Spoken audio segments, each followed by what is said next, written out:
बहुश्यामी हम एक हैं अनेक हो जाएं, तो नाभि पर कमल, कमल पर ब्रह्मा, और ब्रह्मा का सिद्धस ऋषियों का जन्म हुआ, इन्हीं का वंश आगे बढ़ा तो हमारे श्राद्ध देव मनु हुए। इनकी पत्नी है जिसका नाम है श्रद्धा, इनके यहाँ कोई पुत्र नहीं, तो इन्होंने वशिष्ठ जी महाराज को बुलाया, पुत्री यज्ञ किया। ब्राह्मणों से कहा श्राद्ध देव मनु ने पुत्र का संकल्प बोलो, और श्राद्ध देव मनु कह करके चले गए। पत्नी श्रद्धा गई, उन्होंने पूछा ब्राह्मणों ने, बताओ महारानी किसका संकल्प बोल दे, तो उन्होंने कह दिया महाराज पुत्री का संकल्प बोल दो। जब संकल्प बोला तो पुत्री का, तो जब समय आया तो इनके आए के बेटी हो गई। श्राद्ध देव मनु को जब मालूम पड़ा तो दौड़ करके पहुंचे वशिष्ठ जी महाराज के पास, महाराज अब मैंने जान लिया कि ब्राह्मण पाखंडी हो गए, मंत्र मिथ्या हो गए। क्यों? इसलिए महाराज मैंने ब्राह्मणों से कहा था कि पुत्र का संकल्प बोलो, वो जब पुत्री कैसे हो गई? ब्राह्मणों को बुलाया वशिष्ठ जी महाराज ने, बताओ। ब्राह्मणों ने कहा महाराज महारानी ने कहा था कि पुत्री का संकल्प बोलो। आज वशिष्ठ जी महाराज ने श्राद्ध देव मनु को बहुत डांटा। क्या कहते हो? ब्राह्मण पाखंडी हो गए, मंत्र मिथ्या हो गए। पत्नी ने कहा था ब्राह्मण पुत्री का संकल्प बोलो, चरणों में गिर गया श्राद्ध देव मनु, महाराज कुछ रक्षा करो। तो श्राद्ध देव मनु की प्रार्थना से हमारे वशिष्ठ जी महाराज ने पुत्री में को पुत्र में परिवर्तित कर दिया, जिसका नाम सुद्धुम पड़ा।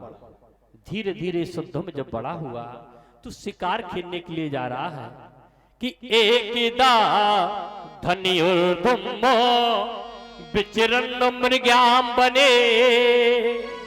वन में शिकार खेलने के लिए गया तो ऐसी जगह पर पहुंचा कि इसका परिवर्तन हो गया, घोड़ा घोड़ी और महाराज सुद्धुम लड़का से बिटिया हो गए। राजा परीक्षित ने कही जगह बहुत अच्छी जगह, नेकू काल से झगड़ा चला तो पकड़ के भाई पटक दे, खत्म, आदमी है औरत हो जाएगा। महाराज ऐसी जगह कौन सी थी? सुखदेव जी महाराज ने कहा सुनो कि ताने बिलो अंबिका देवी, वो अंबिका बन था। कैसे? एक समय भोले बाबा मैया पार्वती को लेकर के बैठे, और जब बैठे हैं तो इनके सत्सनंदन सनातन सनत कुमार जी भाई आ रहे हैं मिलने के लिए। मैया पार्वती बगल में बैठी, और जैसी मैया पार्वती बगल में बैठी तो मैया पार्वती को जब देखा भोले बाबा के बड़े भाइयों ने, तो वापस हो आए क्योंकि छोटे भैया के यहाँ बहू बैठे। मैया पार्वती ने देख लिया, भोले बाबा से कहा बाबा मैंने तुमसे पहले ही कहा था गृहिणी ग्रह मूछते, अगर गृहिणी रखना चाहते हो, घर रखना, पत्नी रखना चाहते हो तो पत्नी के लिए घर होना चाहिए, और तुम जई में रहा तो मरघटा। देखो लड़का को जब विवाह की तैयारी हो तो अटिया पहले ही से बनने लगा था, दूसरी मंजिल नहीं बनने लगती। गृहिणी ग्रह मूछते, तो भोले बाबा ने कहा ठीक है तो घर बनवा लेते। भोले बाबा ने घर बनवाया, और जैसी मकान बनाया, उस मकान का अगर गृह प्रवेश नहीं हुआ तो उस मकान के ऊपर शनि की दृष्टि रहती, शनि की दृष्टि पड़ती है। तो भोले बाबा ने गृह प्रवेश कराया, और गृह प्रवेश में कौन आया? पंडित बन के, दसाना रावण आचार बन के आया। गृह प्रवेश हो गया, रावण ने कहा भोले बाबा इस समय हम तुम्हारे हैं आचार और तुम हमारे हो जजमान, ला दो मेरी दक्षिणा। भोले बाबा ने कहा मांगो, क्या मांगना चाहते हो? रावण कहने लगा महाराज बस जुई दे दिया, ले गया लंका। कुछ दिन बाद शांति भई, मैया पार्वती ने फिर हो दिया बाबा एक घर बनवा ले, बाबा एक घर बनवा ले, और पुनः बाबा ने एक घर बनाया। मैया पार्वती ने कही महाराज आप गृह प्रवेश नहीं कराओ, एक ही दाय करा के देख लो, ऐसी रही नहीं। भोले बाबा ने कहा देखो देवी अगर गृह प्रवेश नहीं होगा तो शनि की दृष्टि पड़ती है। भोले बाबा ने जैसे कहा, मैया पार्वती ने कहा बाबा शनि तो आपका शिष्य है ना, जाकर के शनि को समझा कि हमारे मकान पर कोई दृष्टि ना डाले। भोले बाबा ने कहा ठीक है, लेकिन जब है कि शनि जिद्दी बहुत है, बात मानता नहीं, वो अगर उसने बात नहीं मानी गौरा, वो अगर उसने कुदृष्टि डाल दी तो हमारा मकान जल जाएगा, तो लोग क्या कहेंगे कि गुरु के मकान पर शिष्य ने कुदृष्टि डाल दी। तो क्या करे? बोले एक तुम बीड़ा बना दो और बीड़ा को लेकर के मैं जाऊं, शनि से कहूंगा कि हमारे मकान पर कोई दृष्टि नहीं डालना। अगर शनि मान जाएगा तो ठीक, और नहीं मानेगा तो हम बीड़ा बजा देंगे और तुम इधर आग लगा दिए।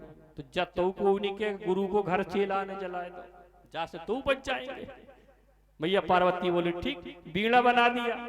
बीड़ा बना करके भोले बाबा जैसे पहुंचे शनि के पास, शनि का आओ गुरुदेव आओ, बैठाया, चरणों को स्पर्श किया। महाराज बताओ कैसे कष्ट किया, हमें बुला लेते। भोले बाबा ने कहा कछु नहीं, ये शनि मैंने एक सुंदर सा मकान छोटा सा बनाया है, उसके ऊपर तुम कुदृष्टि मत डालना, क्योंकि हम उसका गृह प्रवेश नहीं कराना चाहते। अच्छा ठीक महाराज, नहीं डालेंगे। शिष्य में इतनी ताकत कब से होगी जो गुरु के मकान पर कुदृष्टि डाल दे? भोले बाबा बहुत प्रसन्न। शनि ने कहा वो महाराज जो हाथ में बीड़ा को लिए हो ना, और जो आपने बजाया नहीं, मुझे पता नहीं इसमें सुर कैसे निकलते हैं, जरा बजा के तो दिखा दो। भोले बाबा भोले भाले, आज भोले बाबा भूल गए बात जो पार्वती से तय होकर के आई, और भोले बाबा ने दर्शनी के कहने से बीड़ा बजाना शुरू कर दिया। मैया पार्वती के कान तो हो धरे, शनि मानता है बात के नहीं मानता। और जैसे बीड़ा की धुन पहुंची, मैया पार्वती ने समझा कि भोले बाबा की बात शनि ने नहीं मानी, तो इधर माचिस लिए बैठी थी तो अपने घर में आग लगा दी। शनि ने जैसे पीछे मुड़ करके देखा, घर तो जल रहा। ओ बाबा बहुत अच्छा बजता है, बस बंद कर दो, क्योंकि हमारा काम तो हो गया। आज भोले बाबा बड़े प्रसन्न, शनि ने बात मान ली। और जैसी भोले बाबा आए घर के पे, जैसी देखा घर जल रहा है, क्रोध में आकर के मैया पार्वती से कहा पार्वती बताओ मकान किसने जलाया? मैया पार्वती और लाल, पूरी लालटेन। जब बताओ बाबा बीड़ा किसने बजाया? भोले बाबा ने कहा बीड़ा तो मैंने बजाया। मैया पार्वती बोली तो बीड़ा अगर आपने बजाया तो मकान मैं नहीं जलाया। तो भोले बाबा ने कहा पार्वती अपनी किस्मत में नहीं लिखा मकान में रहना, तो कैसे रहोगे? ए पार्वती कुछ दृष्टि डालो, जहां पर तुम्हारी दृष्टि जाती है उस जगह तुम्हें श्राप देता हूं कि तुम्हारी बिना आज्ञा से जो प्रवेश कर जाएगा वो नर से नारी हो जाएगा, और नारी को नारी के पास जाने में कोई लज्जा नहीं रहती। आज मैया पार्वती ने जितनी दूर तक दृष्टि डाली, भोले बाबा ने उस जगह को श्रापित कर दिया, वही अंबिका वन हो गया। इसी अंबिका वन में हमारे सुद्धम का आगमन हो गया, तो नर से नारी हो गया। नारी बने घूम रहे जंगल, वो यहीं पर चंद के बेटा बुद्ध से मिलन हो गया। और जब बुद्ध से मिलन हुआ तो इसी के श्राद्ध देवमनु का बेटा सुद्धम के द्वारा बुद्ध के बेटे चंद का बेटा बुद्ध से मिलन हुआ, तो इसी के द्वारा 12 संतानें हुई। यहीं से प्ररुआ वंश बना। यहीं से हमारे वशिष्ठ जी महाराज के पास पहुंचे तो सुद्धम ने बताया, तो महाराज ने अपनी तपस्या से 1 महीना लड़का और 1 महीना लड़की का प्रभाव हो। अब 29 दिन गद्दी पर 30वें दिन भीतर चौका लगा तो काम बन जाएगा, रात चल जाएगा। आज को जमाना हो तो चल जा, तो भाई लोग कछु लोग रोटी बनाती चौका लगा लेते। पहले जमाने में ये तो होता नहीं था कि भाई लोग भोजन बनाते हैं। इन्हीं का वंश आगे बढ़ा तो महाराज नभग के नाभाग और नाभाग के यहाँ समय को देखते हुए महाराज अम्बरीश का जन्म हुआ। अम्बरीश को कौन नहीं जानता? अम्बरीश बहुत बड़ा राजा हुआ, इतना बड़ा कि एक दीप की तो कौन कहे कि अम्बरीशो महाभागा। भागवत में 2 लोगों से महाभाग कहा गया। कौन से? एक भगवान जब महाराज करेंगे, गोपियां जब जाएंगी तो भगवान कहते गोपियों को देख करके कि स्वागतम्बो महाभागा, आवा गोपियों स्वागत। वो इधर अम्बरीश जी महाराज के अम्बरीशो महाभागा सतदीपवती महिमो। वो अम्बरीश एक देश के राजा नहीं, वो 7 द्वीप के राजा हुए। और वो अम्बरीश निरंतर भगवान की पूजा करते। कौन भगवान की पूजा कर रहे? अम्बरीश भगवान कन्हैया की पूजा करते। कि शाबे मनो कृष्णा पदार बिंदो। भगवान कृष्ण के चरणों की पूजा करते हैं तो आज इनके 99 विवाह हो गए। जब 99 विवाह हो गए तो 100वां विवाह आया महाराज अम्बरीश का। जब 100वां विवाह आया तो इन्होंने जब जैसी बेटी आई तो उसने कहा देखो महाराज मैं तुम्हारे साथ विवाह करना चाहती हूँ। तो महाराज अम्बरीश ने कहा देखो मेरे साथ विवाह मत करो, मेरा नियम ये है कि विवाह के बाद मैं कक्ष में नहीं जाता। स्वामी वो रानी बनने के लिए आई, उसने कहा महाराज मुझे भी ऐसा ही पति चाहिए जो विवाह के बाद दोबारा कक्ष में ना आए। महाराज अम्बरीश का 100वां विवाह हो गया।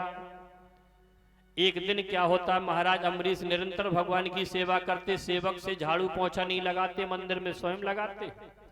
एक दिन ब्रह्म मुहूर्त का समय था तो स्वामी रानी आई, पोंछा लगाने लगी, अम्बरीश जी महाराज ने भगा दिया। उसने सेवक को बुलाया, सेवक से कहा हमारे महल से महाराज के मंदिर तक एक गुफा खुदवा दो। महाराज जाने ही नहीं पाए, हम कब निकल जाएंगे। गुफा तैयार हो गई। एक दिन स्वामी रानी गई और जाकर के मंदिर में जैसी पोंछा लगाया गुफा के द्वारा फिर बाहर आ गई। सुरंग खुदी हुई। महाराज ने जैसी देखा बोले मंदिर में आज सफाई कौन कर गया, आज रात्रि में देखते। दूसरे दिन महारानी जा रही है, वो अम्बरीश बैठा देख रहा। अम्बरीश ने जैसी देखा तो पकड़ लिया, मैंने पहले ही कहा था मेरे मंदिर पर मत आना। उसने कहा महाराज आज के बाद कभी नहीं आऊंगी, ऐसा करो ना अपने जैसा मंदिर एक हमारे यहाँ बनवा दो। स्वामी रानी के यहाँ अम्बरीश ने मंदिर बनवा दिया। और उसने क्या किया, शाम के समय 2.5 किलो लड्डू बांटना शुरू कर दिए। शाम के समय अयोध्या के सभी लोग जाते अम्बरीश के मंदिर पर, और जहां जहां शोर मिली कि भगवान शंकर बगिया पे 2.5 किलो लड्डू बटत, अम्बरीश के मंदिर पे जाए वो बंद, स्वामी रानी के मंदिर पे भीड़ शुरू हो गई। धीरे धीरे कम हो गई। अम्बरीश ने सेवक को बुला करके कहा भैया आज आरती में के समय भीड़ जनता लोग सभी लोग नहीं आ रहे। तो सेवक कहने लगा महाराज मन तो हमाऊ है रहा कि हुई चले जाए। बोले क्यों? बोले आप बांटते हो प्रसाद में खील डाले, वो महारानी बांट रही है लड्डू, तो मन तो इच्छा मेरी भी होती मैं वहीं पर चला जाऊं। अम्बरीश जी महाराज उसी मंदिर पर पहुंचे और जाकर के स्वामी रानी के सामने हाथ जोड़ करके खड़े हैं। कहा है धन आज मेरा सच्चा विवाह अम्बरीश का हुआ है, जो पत्नी आप जैसी हो मिली। पत्नी वो होती है जो पति को पति से बचा ले। अपने भारत में ही माता को जो क्या बोला जाता है, धर्म पत्नी, धर्म की ये पत्नी होती है। और किसी देश में धर्म पत्नी शब्द नहीं है, केवल भारत में माताओं को धर्म पत्नी का शब्द मिला। और भाई लोगों को देखो, माता जी अगर पूजा करती हैं, आप लोग संजा के पूजा करती तो आपको पूरा फल आप ही को मिलता। और भैया लोग भोले बाबा को खूब ढारी हो, आधो जे ले ले। वकील साहब आप खूब अगरबत्ती लगाइयो, आधो ले ले वकील, और वकील लगाए तो वे पूरो ले ले। काहे? क्योंकि जो आपकी धर्म पत्नी है और तुम उनके धर्म पतेला नहीं है। कोई नहीं कहा कि तुम हमारे धर्म पतेला हो, कहता कोई। आज अम्बरीश जी लौट करके आ गई तो यहीं पर आज एकादशी का व्रत करते हैं। कितने लोग एकादशी का व्रत रखते हैं?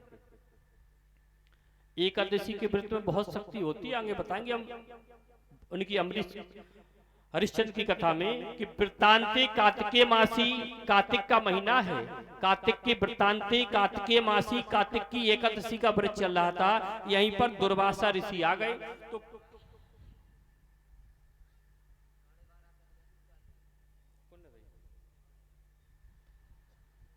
बात तो वैसे है 5:30 तक 5 बजे बताओ। कार्तिक की एकादशी का नियम ये है कि द्वादशी को ब्राह्मण को या ऋषि को या सन्यासी को या कन्या को भोजन करा के प्राण करते हैं। द्वादशी को प्राण किया जाता है। तो इनके यहाँ दुर्वासा ऋषि का आगमन हो गया तो इन्होंने कहा ये महाराज कल द्वादशी है तो आप समय से आ जाना, भोजन कर लेना, तम व्रत को प्राण करें। अम्बरीश ने कहे निमंत्रण कर दिया। द्वादशी आ रही जी, चलेगा स्नान करने के लिए, और द्वादशी निकलने वाली है, 13वें एकादशी के व्रत का अगर तुमने पारायण किया तो एकादशी का फल नहीं मिलता। क्या करें, सभी ब्राह्मण बैठे। अमरीश जी ने कहा महाराज बताओ। अमरीश जी महाराज दुर्वासा ऋषि आ नहीं रहे और व्रत द्वादशी निकलने वाली है, तो ब्राह्मणों ने कहा ऐसा करो ना, तुलसी पत्र हाथ में ले लो, जल को लेकर के व्रत को पारायण कर लो, तो एक संत का अपमान भी नहीं होगा और तुम्हारा व्रत पूर्ण होगा। अमरीश ने वही किया, हाथ में तुलसी पत्र ले लिया और जल लेकर के जैसी मुख की ओर ले जाने लगे, सामने दुर्वासा। ए अमरीश, एक संत का अपमान कर रहे हो, निमंत्रण कर दिया, पहले भोजन नहीं कराया और पहले भोजन करना चाहते हो। आज दुर्वासा बताएगा कि एक संत के का अपमान करने का फल क्या मिलता है। क्रोध में आकर के एक जटा को उखाड़ करके जैसी जमीन पर पटकारा जल, तो कृत्या नाम की अग्नि प्रकट हो गई। जाओ जाकर के अमरीश को जला करके राख दो। दोनों भक्त भगवान के, अमरीश भी और दुर्वासा भी। भगवान नारायण ने पहले सुदर्शन को भेज दिया, सुदर्शन जाओ, जिसकी गलती हो उससे सजा देना। अब गलती किसकी थी? दुर्वासा की। कृतिका नाम की अग्नि को पान कर दिया और सुदर्शन ने दुर्वासा का पीछा कर लिया। दुर्वासा यहां से भागने लगे कि विष्णु चक्रो पता पिता, विष्णु की चक्र को देख करके पिता ब्रह्मा जी के पास पहुंचे और ब्रह्मा जी ने जैसी दुर्वासा को देखा, पीछे देखा सुदर्शन को, ये दुर्वासा रक्षा नहीं कर पाएंगे, पिछाई हथियार कौन को लगो, कैसे कर दे कि दुर्वासा शरणम याता सर्व केला सुभासिना। दुर्वासा ने समझ लिया अब मुझे कैलाश पर चलना चाहिए। कैलाश भगवान शंकर के पास पहुंचे और भोले बाबा ने जैसे ही देखा सुदर्शन को, तो भोले बाबा घुमान लगे दुर्वासा। ये दुर्वासा हम रक्षा नहीं कर पाएंगे। ये दुर्वासा निपटारा तो वो कर सकता है जिसके घर में कभी झगड़ा ना हुआ हो, वही तो पंचायत में निपटारा कर सकता है। दुर्वासा हम कैसी निपटारा कर दें, क्योंकि हमारे घर में तो बहुत बड़ा झगड़ा चलता है। दुर्वासा ऋषि बोले महाराज तुम्हारा झगड़ा बताओ, अपाओ हमारा छोड़ो, तुम्हारे घर में कौन को झगड़ा चलता है? तो संसार में सबसे ज्यादा झगड़ा चलता तो भोले बाबा के घर में, किसी के घर में नहीं चलता। इतना चलता कि नहीं? भोले बाबा ने कहा सुनो झगड़ा कैसे मेरे घर में। लड़कन को रोए कि पत्नी को। हमारी पत्नी जब जानती है कि हमारे पति की सवारी ना दिया है और फिर भी इसने सवारी काय की करी, सिंह की, नेकू मौका लगो, शेर ने हाल ना दिया को खा लिया, तो पत्नी में झगड़ा, तो सवारी हमारी बेकार हो जाएगी, झगड़ा नहीं होगा। और पत्नी को रोए के लड़कों को, हमारा लड़का खड़ानन जानता है कि हमारे पिता का यज्ञोपवीत सर्प का है और फिर भी इसने सवारी किसकी की? मोर की। नेकू मौका लगो, जनेऊ हमारा खत्म। सर्प मोर का बैर होता है, एक को रोए तो एक को, दूसरे गणेश को देखो।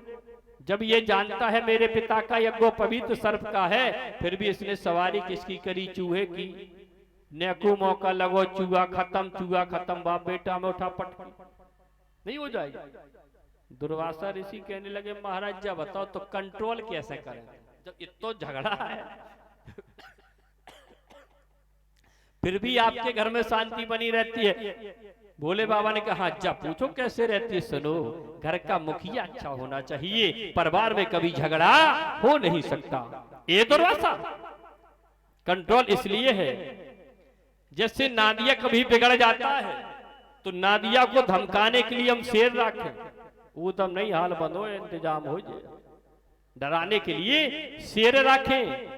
चूहा बिगड़ जाए तो सर्प रखें, सर्प बिगड़ जाए तो मोर रखें, मोर बिगड़ जाए तो लड़के रखें, लड़के बिगड़ जाते हैं तो भूत रखें, और भूत बिगड़ जाए तो परीत रखें, और जब परीत भी बिगड़ जाते हैं दुर्वासा तो ये भभूत रखें। सारा खेल कैलाश पर्वत पर भभूत से चलता है। भभूत का खेल है, जो झरक भभूत ही तो डाल देते।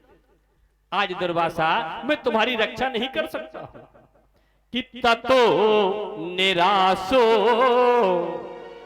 दुर्वासा पदम भगवतो यहो। आज दुर्वासा निराश हो गए, कोई रक्षा नहीं कर पा रहा, मुझे कहां चलना चाहिए? कि बैकुंठाय क्षमो, अब मुझे बैकुंठ में चलना चाहिए। जैसी भगवान के नारायण के पास पहुंचे और भगवान नारायण ने जैसी सुदर्शन दुर्वासा को देखा तो पहले ही हाथ जोड़ लिए, ये दुर्वासा हम तुम्हारी रक्षा नहीं कर सकते हैं। क्यों?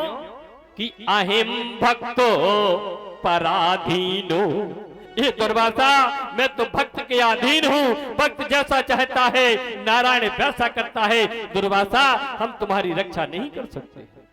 वो अगर अपनी रक्षा करवाना चाहते हो दुर्वासा, तो अम्बरीश के ही पास चले जाओ। दुर्वासा अम्बरीश के पास वापस आ गए, हाथ जोड़कर के कहा, अम्बरीश मुझे क्षमा कर दो, पीछे सुदर्शन आ रहा है। आज अम्बरीश जी महाराज ने दुर्वासा को पीछे खड़ा कर लिया। जैसे सुदर्शन आए, हाथ जोड़कर के दुर्वासा अम्बरीश जी ने कहा, सुदर्शन महाराज कि सुदर्शन नमो नमोस्तुभ्यम, ये सुदर्शन आपको मैं नमस्कार करता हूं। आपको अगर रक्तपान करना है ना, तो आज एक क्षत्रिय का रक्तपान न करके, एक ब्राह्मण का रक्तपान न करके, आज एक क्षत्रिय का रक्तपान कर लो। सुदर्शन वापस हो गए। अम्बरीश जी महाराज वहीं पर खड़े हैं। सुदर्शन जब वापस हो गया तो दुर्वासा जी महाराज के चरणों में गिर गए। यहीं से दुर्वासा अपने आश्रम को जाते हैं। इन्हीं का जब वंश आगे बढ़ा तो इनके वंश में महाराज मानधाता हुए, क्योंकि 5 बज गए। आपने 5:30 का टाइम किसने भेजा? आपने भेजा।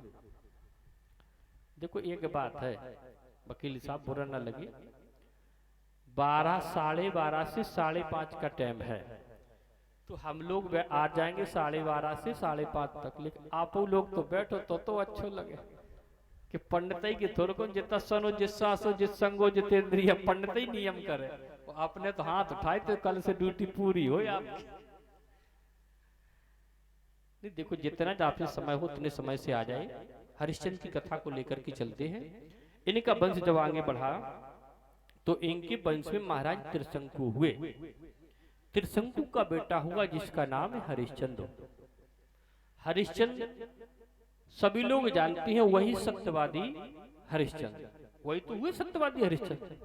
लेकिन मैं कहता हूं कि राजा हरिश्चंद्र जितना झूठवादी राजा कोई अयोध्या में नहीं हुआ, जितने झूठवादी राजा हरिश्चंद्र हुए। पहले ये झूठवादी थे, बाद में ये सत्यवादी हुए। इनके यहां देखो कोई पुत्र नहीं, तो इन्होंने वरुण भगवान की पूजा की। वरुण भगवान जब प्रसन्न हो गए तो इन्होंने कहा, महाराज मुझे पुत्र दे दो। हरदम सोच समझकर बोलना चाहिए। जल्दी में कुछ कहना चाहते हैं, कुछ निकल जाता है।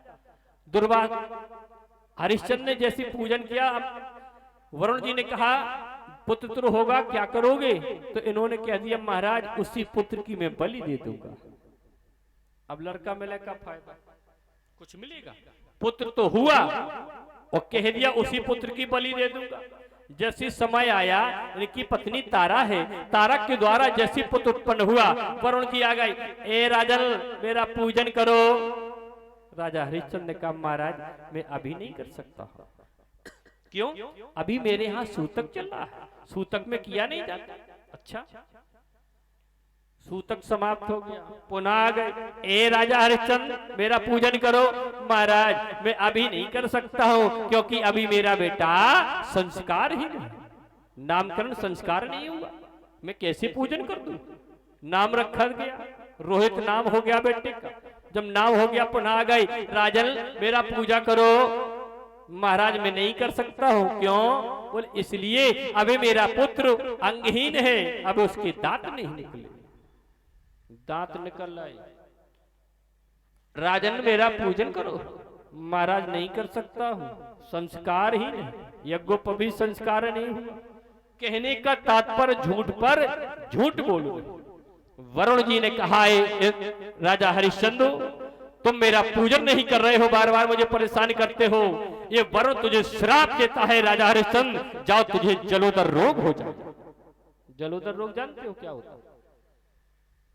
जाको पेट ज्यादा ही हो, जाको पेट बड़ो हो, और उसी जलोदर रोग कहते हैं। राजा हरिश्चंद्र को जलोदर रोग हो गया।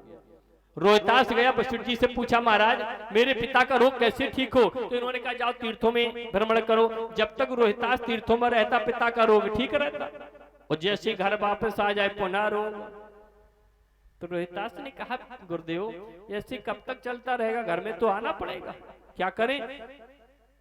तो वशिष्ठ जी ने कहा देखो बेटा, पुत्र 10 प्रकार के होते हैं। धन से दूसरे के बेटे को खरीद लिया जाता, वो भी एक पुत्र माना जाता। दूसरे के बेटे को गोद ले लो, वो भी तक पुत्र माना जाता है। ऐसा करो तुम्हारे पास धन है और किसी के पास धन नहीं होगा, उसका बेटा लेकर के आ जाओ, मैं उसकी बलि दे दूं। आज रोहितास से खरीदने के लिए जंगल मार्केट में जा रहा है।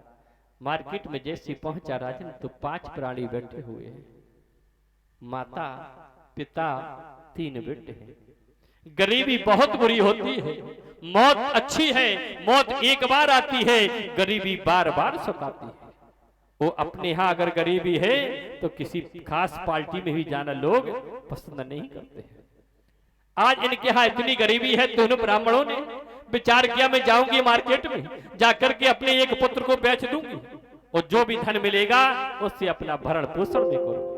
रोहितास से जब मिलन हुआ, सुना सेठ नाम का ब्राह्मण बैठा अपने बालकों को लेकर के, आज धन दे दिया, लेकिन पुत्र ये तय नहीं हुआ कि कौन तुम्हारे साथ जाए। पिता का प्रेम बड़े बेटे पर होता और छोटे वाले पुत्र पर मैया का प्रेम अधिक होता। मैया आई, छोटे बेटे को अपनी गोद में ले लिया, पिता गया जाकर के बड़े बेटे को अपनी गोद में ले लिया।